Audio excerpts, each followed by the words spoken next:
Pachucantes, e até elogio essa iniciativa, porque eu acho que é bastante louvável que se estude, que haja esse interesse por parte dos acadêmicos em torno do pensador, que eu acho um pensador extremamente relevante para Pachucantes, né? Então eu simultaneamente agradeço o convite e parabenizo essa iniciativa que eu considero bastante importante. Conforme ela solicitou, né, eu farei uma breve apresentação, né. Eu fui aluno aqui no Mackenzie, me formei, e aqui também eu fiz meu mestrado em Direito Político e Econômico, defendendo uma dissertação onde eu estudava um filósofo italiano chamado Umberto Cerroni. E eu vou comentar aqui um pouquinho, mas já adianto que eu sou estudioso de Pachucantes.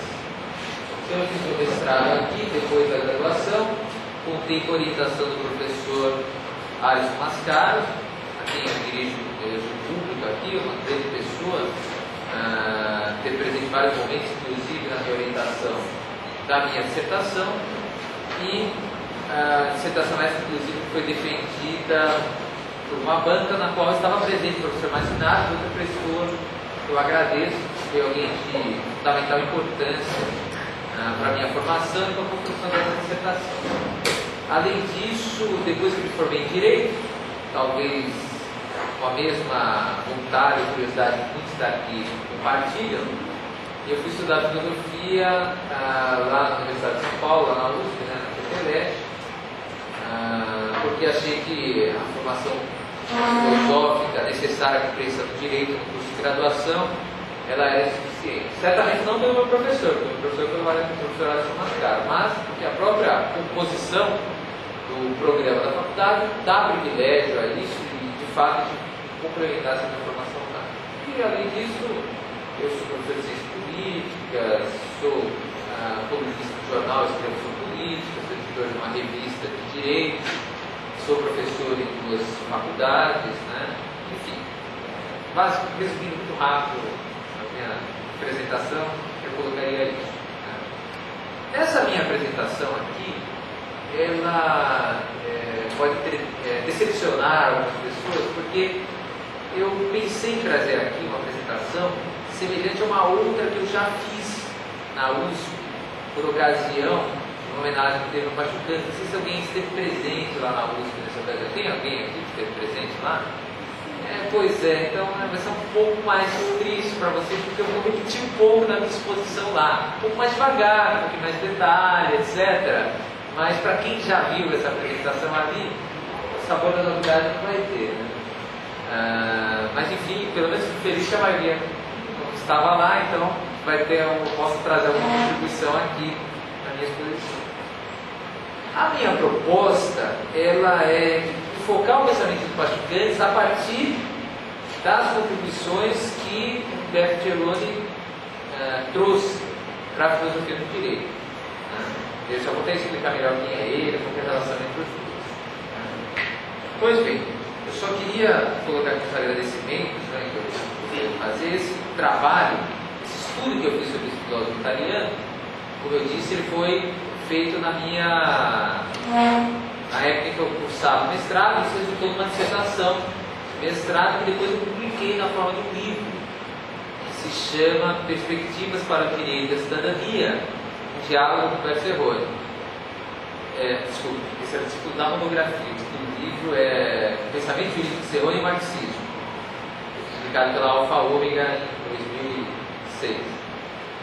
A minha memória é muito boa, tanto não é boa que eu separei 4 livros para trazer aqui, inclusive o Pensamento Jurídico Soviético de Cerroni, que vocês podem ver que está aqui, né? Ficou lá no carro. Eu lembrei de pôr no carro, mas aí tem essa detalhe, porque lembrar trazer até aqui a sala. Essa a memória falhou de novo, eu trouxe. Né? Pois bem, então eu fiz essa dissertação, e essa dissertação, ela, além da contribuição do professor Márcio Naves e do professor Alisson Mascaro, teve uma contribuição valiosa do professor Ari Solon, do professor Gilberto Percovitch e do professor Silvio Almeida, né, que publicou um trabalho excelente sobre o CAS. Né? Então eu faço esse agradecimento a essas 3 pessoas que foram fundamentais no estudo que eu fiz.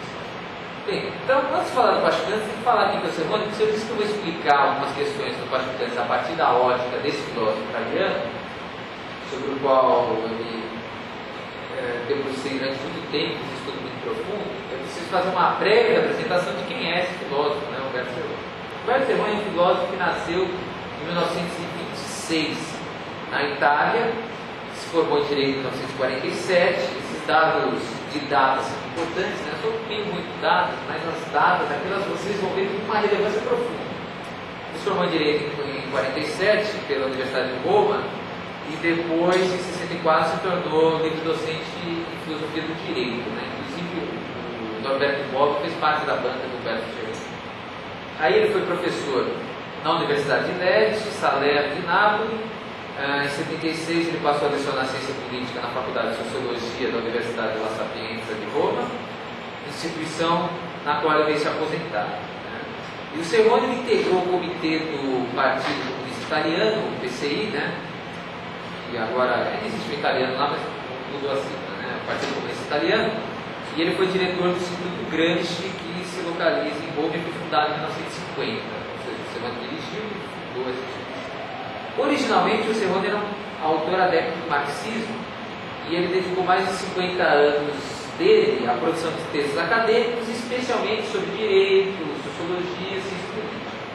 E foi o primeiro italiano que traduziu as obras dos pensadores e juristas soviéticos para o italiano. Foi o primeiro a fazer as traduções, com uma ênfase especial a Pachuquetes para o Stutt, né, que deve ser, talvez conhecido por vocês, também um pensador soviético. Então ele fez essas traduções e depois ele estudou com muita profundidade o pensamento pachuquetiano. Esses dados de data que eu coloquei aqui são importantes porque, se a gente perceber, ele se formou em 47, ele mudou em 64, a produção teórica do Serrone, a mais intensa, está entre 60 e 80, ou 60 e 90, né? Ele faleceu recentemente, Humberto Serrone, mas ele já não era mais marxista. O muro caiu, né? Ele foi naquela. Ele fazia parte do PCI, o PCI, vocês sabem, virou PDS, depois virou DS, Democracia de Esquerda, né? Democracia Sinistra na Itália. Ele foi acompanhando esse barco, fez uma de Fernando Henrique, né? Tal, e esqueçam, né? Quando eu esqueci o que ele escreveu, ele não disse isso, mas os livros dele, os últimos, eu li, não fala nada de Marx e tal. A democracia está aí, para que Marx, né? Então foi meio assim. Ele deu essa debandada, vamos dizer, teórica, inclusive. Teórica e pois bem, por que ele é relevante? Porque se nós percebermos que ele começa a escrever na década de 60, nós vamos perceber que ele é um autor italiano que está escrevendo no período onde nós já temos aquele revisionismo do pensamento jurídico soviético tradicional. É a época em que vai ter a reincorporação de Pachucanes, que você recorda, está em 53, depois veio o famoso 20º Congresso Soviético, Khrushchev, Stalin, etc. O stalinismo já tinha sofrido uma bala na década de 60 e havia uma série de críticas às teorias jurídicas soviéticas, nas práticas até então. Então, o Serrone está bem nesse período, né? Tentando estudar esse pensamento jurídico soviético. Ele estuda o Lechitsky, que era o grande teórico de Stalin, e teórico do direito de Stalin, e ele estuda uma série de autores que se contrapõem a esse pensamento soviético tradicional. Tanto que um dos livros cuja leitura eu indiquei é um livro de Serrone sobre o pensamento jurídico soviético, uma análise que ele faz de cabo a rabo dos pensadores do direito lá na União Soviética, incluindo o Pachucanes. Não é só nessa obra que o Serrone estuda o Pachucanes, estuda em várias outras. Essa é, por acaso, de cada